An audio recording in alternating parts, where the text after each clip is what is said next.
Dear colleagues and friends, myself, Professor Iqbal Ahmad, a LEAP participant from Department of Agricultural Microbiology, Faculty of Agricultural Sciences, Aligarh Muslim University, Aligarh. Today, I am going to speak on a topic which is very relevant to today's problem, that is the pathogenic bacteria antibiotic interactions and its consequence. Now, the theme of this topic is based upon that what is the current problem on the infection control strategies, why the bacterial infection becoming more and more problematic globally, and how the development of resistance to presently available antibiotics created a very important global crisis in the chemotherapy. So my talk will be on the basic aspect of the infectious disease and bacteria and development of chemotherapy to treat infectious diseases, then how antibiotics work against bacteria, and then emergence and spread of MDR, and then what is next. Now, as you know that infectious diseases which are caused by the microbes, and these microbes belong to different categories, both from prokaryote and eukaryotes. And the infection, when we talk about the infection means that successful establishment of a pathogen in a host body, So, and that the result of the infection may be a development of a disease, that is an abnormal state in which the body is not functioning normally, and as a result of the disease development, a change in body function that is felt by patient as a result of disease. So there is a term we use, sign, means a change in a body that can be measured or observed as a result of disease.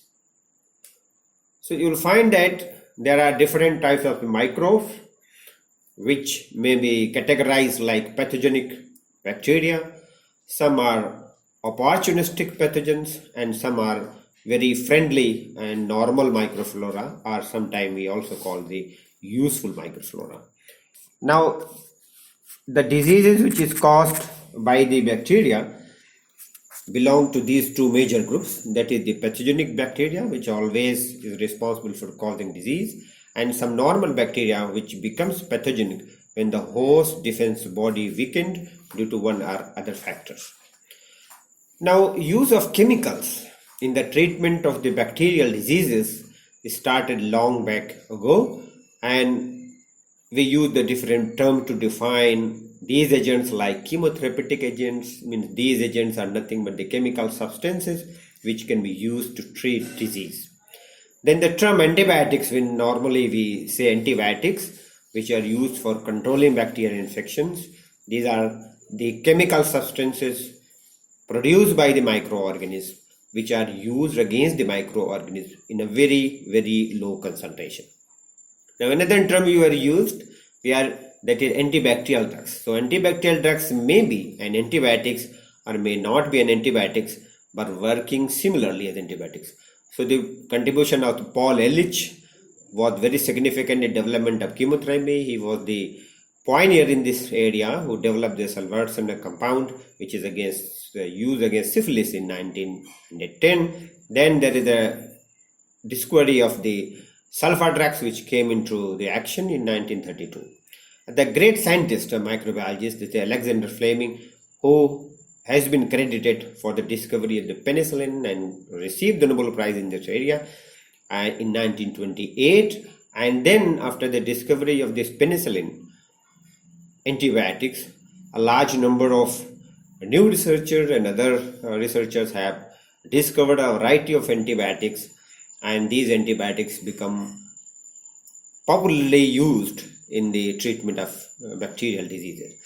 And most of the antibiotic discovery has completed during this period up to 1970. Most of the antibiotics were discovered, and some new agents has come into the pictures in 1980s, that is fluorinated quinol and other antibiotics. Now, how the antibiotics act on the bacterial cells? There are 4 major sites where the antibiotics act on the bacterial cells. As you know that the bacterial cells are the prokaryotic cells, which is different from a eukaryotes, so have the different targets, which is not similar in human. Therefore, it is safe to human, although it has some side effects. So if we have the antibiotics, we can classify into the 4 major groups. Like most commonly unsafe antibiotics like beta-lactam antibiotics, which belong to penicillin and cephalosporins mainly, they inhibit the cell wall synthesis of bacteria, and some the second class of antibiotics which inhibit the protein synthesis, and third is which is inhibiting the nucleic acid synthesis. And some antibiotics like sulfur drugs, they are acting on specific enzymes. So these are the 4 major targets. Now, during the use of the antibiotics since long,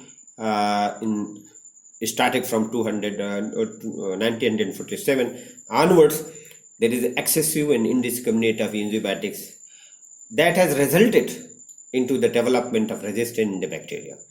Now, bacteria has learned how to thrive in the presence of antibiotics, even at a high concentration of antibiotics. So these resistant mechanisms may be natural resistant, that is they are inherent, or they may be acquired resistant. So the acquired resistant may be acquired by the microorganisms through either mutations or acquisition of new genes through mobile genetic elements, and these elements are nothing but your plasmid, transposons, and other genes carrying antibiotic resistance. Now, bacteria are very smart. They are capable of transferring these genetic resistant markers or genes to other population of their own, which are sensitive to antibiotics.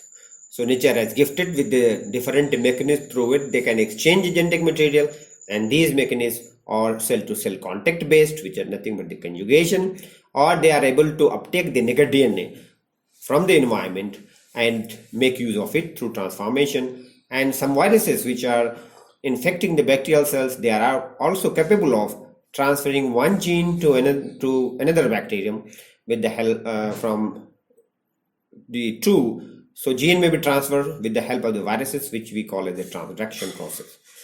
Now, as a result of this, what happened? There's a multiple drug resistance has emerged, and the bacteria which is causing disease becomes difficult to treat with the available antibiotics. So we use the different strategy to control these drug resistant bacteria using the combination of the drugs and using the new drugs. Although the drug discovery is a very poor state, since 2000 only we have the 3 drugs that have been developed. So we have very few limited fast acting antibiotics, which we call the last line of antibiotics, especially the carbapenem and new generation of fluoroquinols and third generation of the cephalosporins, but they are becoming slowly ineffective against very several gram-negative bacteria, which is MDR. So now the MDR problem becomes a global problem, and it becomes very common to all environment. And as you know that what we can do to prevent the spread of drug-resistant bacteria as well as the emergence of these bacteria, we have to adopt the strict policy for better treatment strategies, antibiotic use surveillance mechanism, and better education of healthcare professionals, as well as strict antibiotic use policy.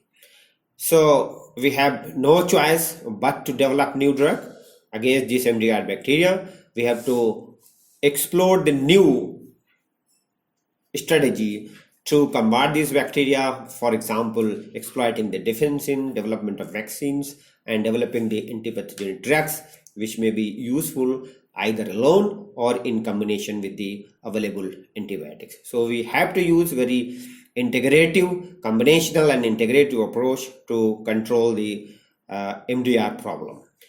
Now,